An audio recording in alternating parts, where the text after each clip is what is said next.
Viral. No, you stay the Viral, pria warga negara asing melakukan aksi kekerasan terhadap wanita, pelaku mengaku suami korban. Beredar video yang memperlihatkan seorang wanita jadi korban kekerasan oleh warga negara asing yang mengaku suaminya. Video tersebut diunggah oleh akun Instagram Kamera Peristiwa. Dalam video tersebut yang memperlihatkan suasana daerah di depan pos polisi Sarinah Menteng, Jakarta Pusat ketika malam hari.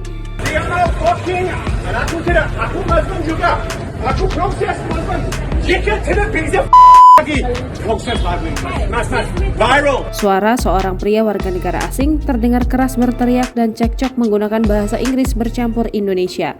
Pria warga negara asing itu marah-marah hingga membuat kerumunan warga. Tiba-tiba pria tersebut menarik salah satu wanita dengan menarik rambutnya. Viral. No, you stay the Perlakuan itu sontak membuat wanita yang lain kaget hingga berteriak. Wanita tersebut mencoba melindungi dan menolong si perempuan yang mendapatkan perlakuan tidak menyenangkan. Suami dia. Aku suami dia. Aku suami. Lalu pria warga negara asing itu berteriak kencang dan mengaku sebagai suami si perempuan sambil masih menjambak rambutnya. Si wanita yang dijambak pergi dahulu setelah dilepaskan, namun pria warga negara asing itu kembali cekcok dengan wanita yang ingin menolong tadi.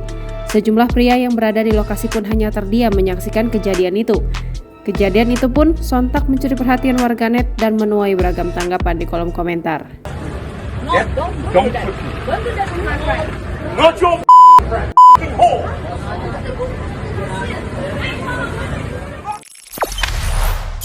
Jangan lupa subscribe, share, komen, dan like ya.